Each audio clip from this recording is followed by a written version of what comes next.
प्राणेश्वर अक्षरातीत ने प्रकाश की वाणी अवतरित की है हमारे हृदय में सत्य का प्रकाश करने के लिए।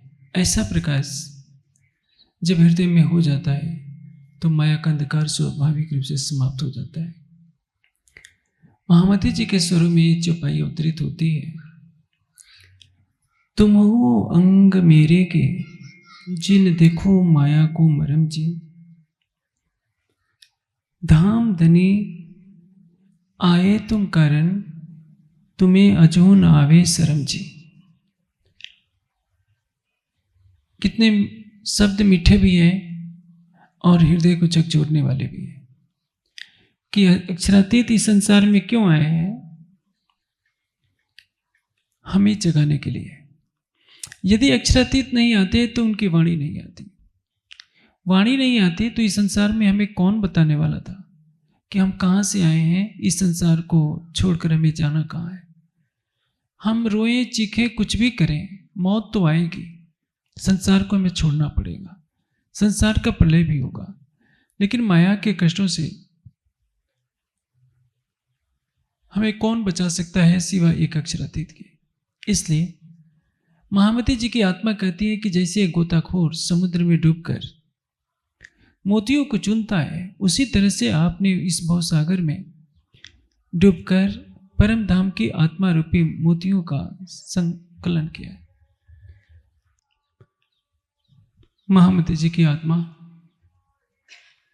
सब सुंदर साथ को संबोधित कर रही है कि प्राणाधार सुंदर साथ जी, आप कौन हो? आप मेरे अंग हो, मेरे हृदय के अंग हो। जिन देखो माया को मरम जी। माया का मर्म देखना क्या होता है? देखिए, एक मांसाहारी भोजन, मांसीय भोजन जबरन किसी शाकाहारी को खिला दिया जाता है तो क्या करता है? उल्टी कर देता है। देखने मात्र से उसको घृणा हो जाती है। लेकिन यदि किसी को उसका चस्का लग जाता है तो क्या करता है? हड्डी चूस चूस कर उसका आनंद लेता है। यदि कोई पूछे कि हड्डी क्यों चूस रहे हो तो क्या कहेगा? मैं इसका रस ले रहा हूं कि इसमें स्वाद क्या है, तभी तो बार बार चूसता है। मैंने बचपन में सुना था कि जो लोग मांसाहारी होते हैं, किसी कारण से बस यदि महात्मा बन जाते हैं, तृष्णा तो होती है कि मांस खाने को मिले, और महात्मा का तन धारण करने के बाद, वेश धारण करने के बाद मांस तो मिलेगा नहीं। तो सुना ये कि कंकड़ पत्थर को मसाले में तर कर लेते हैं, मिर्च मसाला डालकर उसको चूसते रहते हैं, क्योंकि आदत पड़ी रहती है हड्डी चूसने की। इसको कहते हैं माया का मरम। एक सामान्य व्यक्ति को क्या चाहिए? राजा को भी वही भोजन करना होता है। अच्छा, बस अंतर इतना ही होता है कि राजा का भोजन स्वादिष्ट होता है। सामान्य व्यक्ति सूखी रोटी खाता है, राजा महाराजा 56 भोग खाते हैं।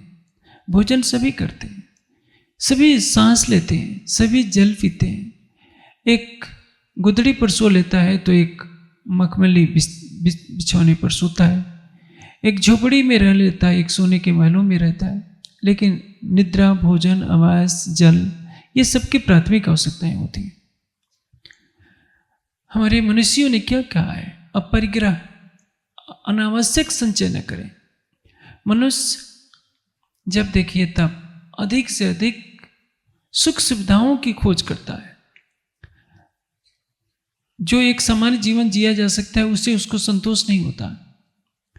मनुष्य को पुरुषार्थ करना चाहिए, लेकिन किस दिशा में? ज्ञानार्जन में, भक्ति में, वैराग्य में, मानवता के कल्याण में। लेकिन आज भौतिकवादी युग है, और इस भौतिकवादी युग में हर प्राणी चाहता है कि मैं भौतिक सुखों की भरमार कर लूं।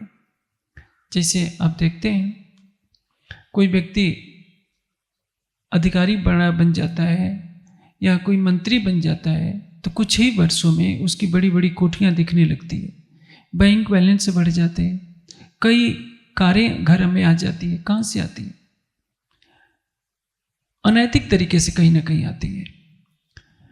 जब लाल बहादुर शास्त्री का देह त्याग हुआ तो उसके बाद उनका कर्ज कुछ रह गया था बैंक में। एक देश का प्राइम मिनिस्टर अपना कर्जा न चुका पाए, इसका अर्थ क्या होता है? क्योंकि उन्होंने जीवन में 1 रुपया भी किसी का अनुचित नहीं लिया था। और मैं यही बात कहता हूं कि संसार में जो आपाधापा मची है, हर कोई गलत तरीके से धनवान होना चाहता है, चाहे स्मगलिंग करना पड़े, चोरी करना पड़े, डकैती करना पड़े, लेकिन इसका लाभ क्या होता है? जैसे एक पक्षी जब किसी चोंच में मांस के टुकड़े को लेकर के उड़ता है, जो दूसरे पक्षी होते हैं उसकी चोंच से मांस का टुकड़ा छीन लेना चाहते हैं। क्यों? क्योंकि तृष्णा सभी की होती है। इस तृष्णा के संसार में संसार के सारे प्राणी भागे जा रहे हैं। अब जानते हैं युद्ध क्यों होता है? जर जोरू और जमीन के पीछे, धन के पीछे, स्त्री के पीछे और जमीन के पीछे। चाहे भारत पाकिस्तान की लड़ाई हो, भारत चाइना की लड़ाई हो, या दुनिया में जो भी युद्ध होते हैं उनके पीछे 3 ही कारण होते हैं। लोकेशणा, संसार में प्रतिष्ठा की इच्छा, वित्तेषणा, दारिश धन की इच्छा, और संगे संबंधियों के कारण संसार के सभी बैरभाव पनपते हैं। संसार में न कोई किसी का शत्रु होता है, न कोई किसी का मित्र होता है। लेकिन जब तृष्णाएं प्रबल होती हैं तो तृष्णाओं के पीछे मनुष्य लड़ता है। और किसी युद्ध का दृश्य देखिए,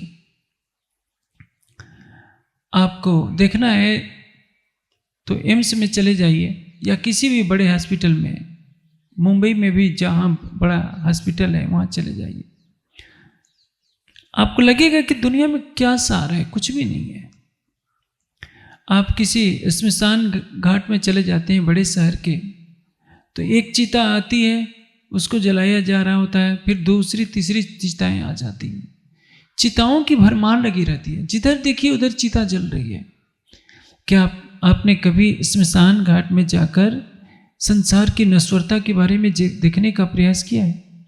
वहाँ जाइए और बैठ कर के सोचिए, क्या एक दिन मेरे शरीर को भी इसी तरह चिता पर सजाया जाएगा? क्या मेरे संगे संबंधी भी जो इस समय घरों में पिक्चर देख रहे हैं, क्या मेरे मरने के बाद ऐसे ही छाती पीट कर रोएंगे जो इस शमशान घाट में दूसरों की चिता को जलते हुए देख करके हमें सोचना पड़ता है। लेकिन यह क्षणिक वैराग्य होता है जिसको शमशान वैराग्य कहते हैं। राज जी जानते हैं कि माया तो दुख निधान जी, और हम अच्छी तरह से जानते हैं। सवेरे हम जब आरती करते हैं तो क्या कहते हैं? सुख को निधान जय जय सुख को निधान। लेकिन उस सुख के निधान को हम दिल में बसाने के लिए तैयार क्यों नहीं होते? राज जी यही बात कह रहे हैं कि धाम धनी आए तुम करन, तुम अजो न आवे शरम जी। हमें बुलाने के लिए राज जी आए, ले जाने के लिए राज जी आए कि तुम माया को छोड़ो, अपने हृदय में परम धाम के ज्ञान का प्रकाश भरो, मेरी नख से सिख तक की शोभा को बसाओ।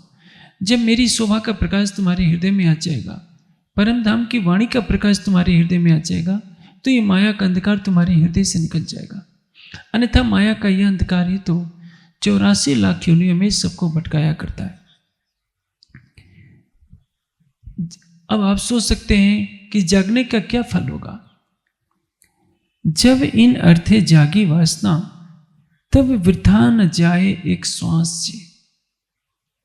ये जागने का फल है। हमारी हर सांस व्यर्थ में जा रही है। क्यों? क्योंकि हमें समय का मूल्य पता नहीं है, समय की गरिमा का आभास नहीं है, मानव तन की गरिमा का आभास नहीं है। ये मानव तन मिला है केवल भवसागर से पार करने के लिए, संसार के सुखों के भोग के लिए नहीं। संसार के सुखों के भोग के लिए तो 84 लाख योनियां अन्य बनी हुई है। मनुष्य को छोड़कर जितनी योनियां हैं सभी विषय भोग के लिए बनी है। आप देखिए, कुत्ता कामी होता है, सूअर भी कामी होता है। मनुष्य काम वासना के अधीन होने के लिए नहीं बना है। जीवा के भोग के लिए कितने पशु पक्षी हैं, जीवा को तृप्त करते हैं। कोई मान से तृप्त करता है, कोई कुछ खाता पीता है, उन बेचारों को बस खाना पीना सो जाना है। हमें परमात्मा ने बुद्धि दी है विचार करने के लिए, विवेचना के लिए। सत्य क्या है, असत्य क्या है, माया क्या है, ब्रह्म क्या है, हम कौन है, आए कहाँ से हैं, शरीर को छोड़ने के बाद हम जाना कहाँ है। यदि आपके हृदय में राज से क़यामत नामा तक का ज्ञान आ गया तो आप क्या करेंगे? आपको लगेगा कि तेरी गिनती बांधी श्वासों श्वास, एक श्वास की भी नहीं आस। आपका हर श्वास राज्य के लिए रहेगा। आप कह सकते हैं कि मैं क्या करूं, हमको काम क्रोध मद लोभ पीड़ित कर रहे हैं। इस प्रकाशवाणी में धामधनी ने एक बहुत से सरल मार्ग बताया है। सरल मार्ग क्या है? जैसे सर्प काटता है तो उसका इलाज क्या है? आप जानते हैं एलोपैथी चिकित्सा में क्या किया जाता है? सर्प का विष ही भरा जाता है, लेकिन थोड़ी मात्रा में। आपको काम सताता है, काम का अर्थ क्या होता है? इच्छा। आप किसकी इच्छा कीजिए, जितनी इच्छा कामना की कर रहे हैं उतनी इच्छा राज्य की कीजिए। जो अवगुण है उन अवगुणों को राज्य की तरफ मोड़ दीजिए। यदि आपको क्रोध आता है तो किसी सुंदर साथ पर, किसी प्राणी पर क्रोध मत कीजिए। इस बात का मन में क्रोध कीजिए कि मुझे राज्य के चरण क्यों नहीं मिल रहे, मेरी चितवनी क्यों नहीं लग रही है। यदि आपको लोभ सताता है तो आप किसी के धन का लोभ न कीजिए, दूसरे के धन को मिट्टी के समान समझिए। हमारी संस्कृत का उद्घोष है, जो दूसरे की स्त्री को माता के समान समझता है और पराये धन को मिट्टी के समान समझता है, वही विवेकवान है, वही पंडित है, वही विद्वान है। आपको लोभ कभी नहीं सताएगा। आप केवल राज्य के चरणों का लोभ रखिए कि मुझे राज्य के चरण चाहिए, और सारा संसार तो कुछ है ही नहीं। ये सूरज, ये धरती, ये आकाश, ये सब कुछ काल के गाल में समा जाने वाले हैं। आपका शरीर भी जो ये पैदा हुआ है ये भी काल के गाल में समा जाएगा। तो फिर इसका मोह क्यों, इसके लिए लोभ लालच क्यों? कल्पना कीजिए, आपने दूसरे का गलत तरीके से धन लिया, उस धन का क्या करेंगे? कोठी बनाएंगे, कारें खरीदेंगे, बैंक में जमा कर देंगे। फिर जब आप मरेंगे कोठी आप अपने साथ ले नहीं जाएंगे, कारों को अपने साथ नहीं ले जाएंगे। जो बैंक बैलेंस होगा वो किसको देंगे? अपने बच्चों को देंगे। आपके बच्चे अपने बच्चों को देंगे। जो आपने पाप कर्म किया उसका फल तो आप भोगेंगे, लेकिन जो आपने लोभ से धन कमाया है उस धन का उपयोग कोई दूसरा करेगा। आप अपने साथ एक तिनका भी लेकर नहीं जाने वाले। एक बहुत ही लोभी जमींदार था गुरु नानक देव जी के समय में। पूरे गांव वालों का खून चूस चूस कर उसने धन संग्रह कर लिया था।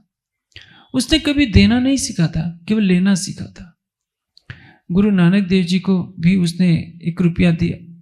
ये गुरु नानक देव जी ने उसको कहा कि देखो जमींदार, ये 1 रुपये का सिक्का ले लो, और जब मैं बैकुंठ में चलूंगा तो तुमसे ले लूंगा। उसने तो आदत पर डाल रखी थी ले लेने की, लेकर रख लिया।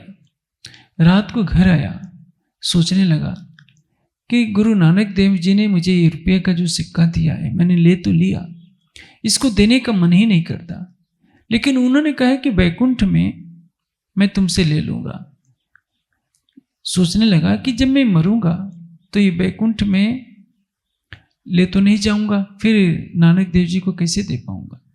सवेरे भागा भागा आया, कहता है कि गुरुदेव आपने जो ये रुपये का सिक्का दिया है मैं मरने के बाद कैसे ले जाऊंगा इसको? आपने तो कहा कि बैकुंठ में दे देना।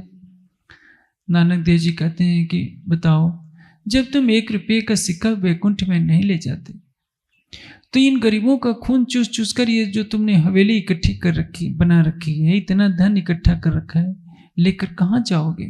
तुम तो सिर पर पापों का बोझ ले जा रहे हो। उसको समझ में आ गई बात, और उस दिन से उसने गरीब जनता पर अत्याचार करना बंद कर दिया। हम सुंदर साथ सब जानते हैं कि हमारे जीवन का एक एक पल कितना मूल्यवान है, लेकिन क्या हम इसका उपयोग करते हैं? यदि आपको कहा जाए कि आप प्रतिदिन 1 घंटा वाणी पढ़िए, 1 घंटा चितवनी कीजिए, तो आप नहीं करते हैं, क्योंकि आपको बहाना मिल जाता है। किसान कहेगा कि हम 1 घंटा हम खेती में कुछ काम कर देंगे तो ज़्यादा धन मिल जाएगा। सर्विस करने वाला कहेगा कि मैं ओवर ड्यूटी कर लूँगा तो कुछ डबल ड्यूटी के पैसे ज़्यादा मिल जाएंगे। चलिए आप कर लेंगे, पैसे ज़्यादा कमा लेंगे, फिर क्या करेंगे? सुख के संसाधन ही तो बढ़ाएंगे।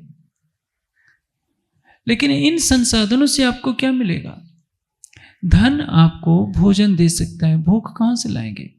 धन आपको वस्त्र दे सकता है, धन आपका सौंदर्य नहीं बढ़ा देगा। धन आपके रिश्तेदार तो बढ़ा देगा, प्रेम कहाँ से पाएंगे? प्रेम, शांति, आनंद आपको राज्य के चरणों में ही मिलेगा। यदि आप प्रतिदिन 1 घंटा नहीं, आधे घंटे वाणी का चिंतन करते हैं, आधे घंटे भी शुद्ध हृदय से राज्य का ध्यान करते हैं, सोने से पहले 5 मिनट 10 मिनट भी राज्य का ध्यान करके सो जाइए, मूल मिलावे में 5वीं भूमिका में ध्यान करके सो जाइए, तो देखिए सपने भी आएंगे तो राज्य के आएंगे। इससे क्या नुकसान पड़ता है?